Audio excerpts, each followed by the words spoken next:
Dans cette vidéo, nous allons détailler les effets physiologiques de la ventilation spontanée avec aide inspiratoire. Alors reprenons notre modèle monocompartimental connecté à un ventilateur artificiel en VS-Aid. Le modèle monocompartimental est toujours caractérisé par sa compliance et sa résistance. En ventilation assistée, le gradient de pression qui fait rentrer un certain débit à travers les voies aériennes de conduction et donc un certain volume dans la zone d'échange est créé par le couple pression des voies aériennes délivrées par le ventilateur plus pression musculaire des muscles inspiratoires du patient. Je vous rappelle donc que l'équation de mouvement du système respiratoire en ventilation assistée et donc en VS-Aid s'écrit ainsi. La pression des voies aériennes plus la pression musculaire est égale à chaque instant à la pression de départ P0 plus la pression résistive résistance multipliée par le débit plus la pression élastique volume divisé par la compliance ou multiplié par l'élastance. Alors en VS-Aid, la pression des voies aériennes au cours de l'insufflation, elle est fixe puisque c'est la consigne qui est donnée au respirateur. Il s'agit de la pression d'aide inspiratoire. Voyons donc dans un premier temps ce qui se passe lorsque la pression musculaire du patient varie. Par exemple, lorsqu'elle augmente, c'est-à-dire lorsqu'il fait un effort inspiratoire plus important. Puisque la pression des voies aériennes reste fixe, alors le couple pression des voies aériennes plus pression musculaire va augmenter. Cela va générer plus de débit et donc plus de volume dans le système respiratoire. Ainsi, à niveau d'aide inspiratoire fixe et à mécanique respiratoire constante, lorsque l'effort inspiratoire du patient augmente, le volume courant augmente. Vous avez ici représenté un enregistrement physiologique chez un vrai patient en VS-Aid. En haut, nous avons la courbe de débit des voies aériennes. En bas, la courbe de pression des voies aériennes. Donc on est bien en VS-Aid. Il y a à chaque insufflation du ventilateur une pression constante qui est la pression d'aide inspiratoire. Et vous voyez au milieu une autre courbe qui est une courbe de pression œsophagienne. La pression œsophagienne représente une estimation de la pression pleurale. Ainsi, chaque dépression visible sur cette courbe correspond à un effort inspiratoire du patient. Et plus la dépression est importante, plus cela veut dire que l'effort est important. Alors lorsque l'on regarde le volume courant, qui est l'air sous la courbe du débit, sur un cycle respiratoire où l'effort inspiratoire est plus important que le cycle précédent, et que l'on compare ces deux volumes, vous voyez que lorsque le patient augmente son effort, le volume courant augmente. Vous voyez également que le temps d'insufflation a lui aussi légèrement augmenté.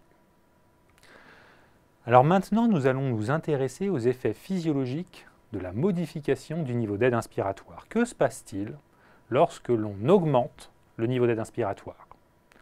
Alors le premier effet physiologique, qui est le concept même de ventilation assistée, est le suivant. Lorsque l'on augmente le niveau d'aide inspiratoire, c'est-à-dire lorsque l'on augmente le niveau d'assistance, alors l'effort inspiratoire du patient diminue. Cette adaptation est très rapide et prend quelques cycles respiratoires seulement. Nous verrons qu'un objectif de personnalisation du niveau d'aide inspiratoire peut justement être de maintenir le patient dans une zone d'effort respiratoire à peu près normale. Voyons maintenant les effets mécaniques liés finalement au fonctionnement propre du mode.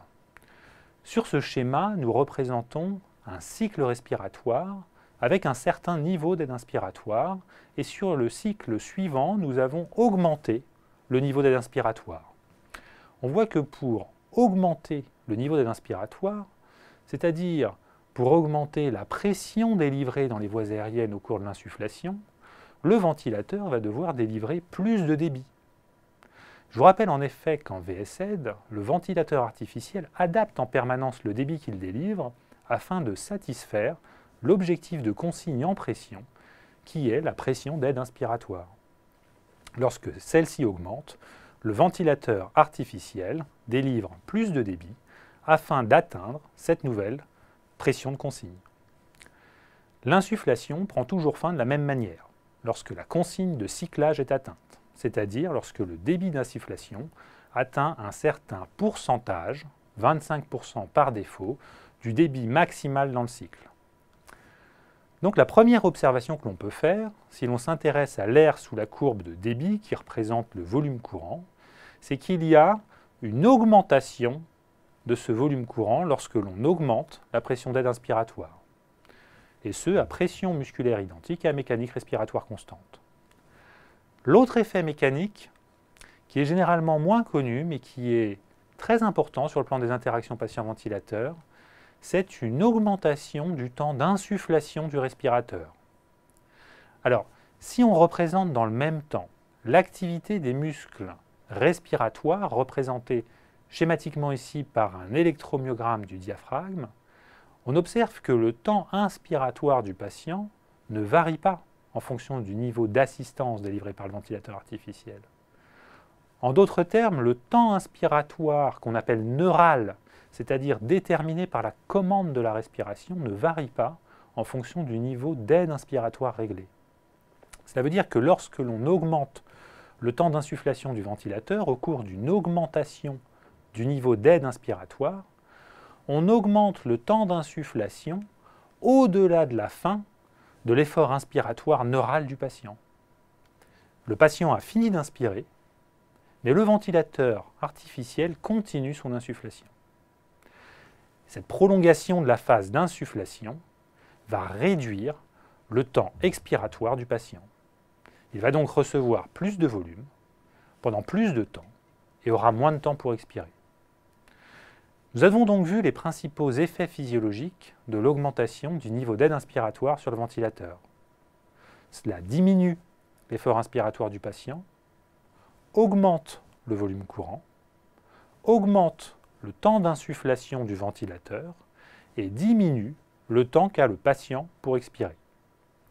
Tous ces effets physiologiques sont importants à retenir pour la compréhension ultérieure des interactions patient-ventilateur en VSAID.